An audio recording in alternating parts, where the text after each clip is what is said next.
بسم اللہ الرحمن الرحیم۔ آج میں نے یہ بتانا ہے کہ طاغوت کس کو کہتے ہیں، اس کے معنی کیا ہیں۔ تو قرآن پاک میں اللہ تبارک و تعالی جل شانہ کا ارشاد پاک ہے، الم تر الی الذین اوتوا نصیبا من الکتاب یؤمنون بالجبت والطاغوت ویقولون للذین کفروا ہؤلاء اہدی من الذین آمنوا سبیلا۔ کیا آپ نے ان لوگوں کو نہیں دیکھا جنہیں آسمانی کتاب سے حصہ دیا گیا، وہ جبت اور طاغوت پر ایمان لاتے ہیں اور کافروں کے متعلق کہتے ہیں کہ یہ لوگ ایمان والوں کی بنسبت زیادہ سیدھے راستے پر ہیں۔ ہر وہ چیز جس کی اللہ کے سوا عبادت کی جائے وہ جبت ہے۔ عطیہ نے حضرت ابن عباس رضی اللہ تعالی عنہما سے روایت کیا ہے کہ جبت سے مراد بت ہیں اور طاغوت سے مراد بتوں کے ترجمان ہیں، جو بتوں کے سامنے بیٹھے ہوئے ہوتے ہیں اور بتوں کی طرح منسوب کر کے لوگوں سے جھوٹی اور من گھڑت باتیں بیان کرتے ہیں تاکہ لوگوں کو گمراہ کریں۔ حضرت عمر رضی اللہ تعالی عنہ نے فرمایا، جبت سے مراد ساحر ہے اور طاغوت سے مراد شیطان ہے۔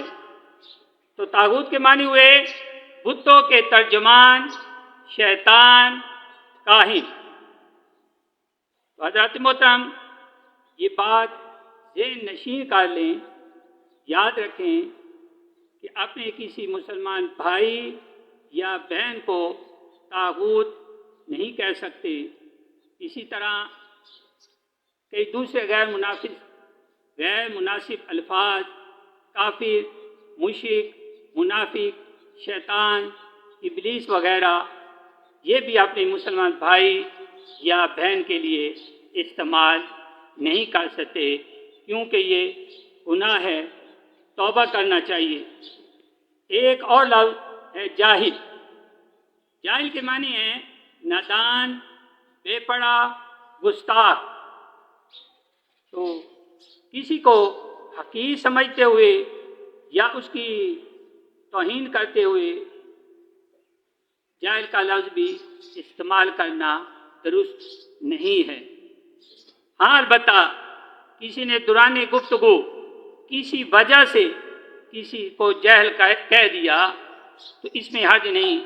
مثال کے طور پر کوئی یہ کہتا ہے کہ اب بھی پاکستان کی اکثر آبادی جو ہے کم پڑھی یا ان پڑھ جاہل ہے، تو اس میں حرج نہیں ہے۔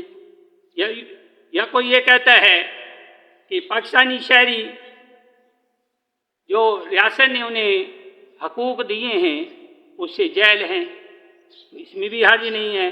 اگر جو ہے کوئی یہ کہتا ہے کہ اکثر مسلمان مرد و عورتیں دینی علم سے جاہل ہیں، تو اس میں بھی حرج نہیں ہے۔ یا کوئی یہ کہتا ہے کہ اکثر عورتیں اللہ نے جو دین اسلام نے انہیں حقوق دیے ہیں اس سے جاہل ہیں، تو اس میں بھی حرج نہیں ہے۔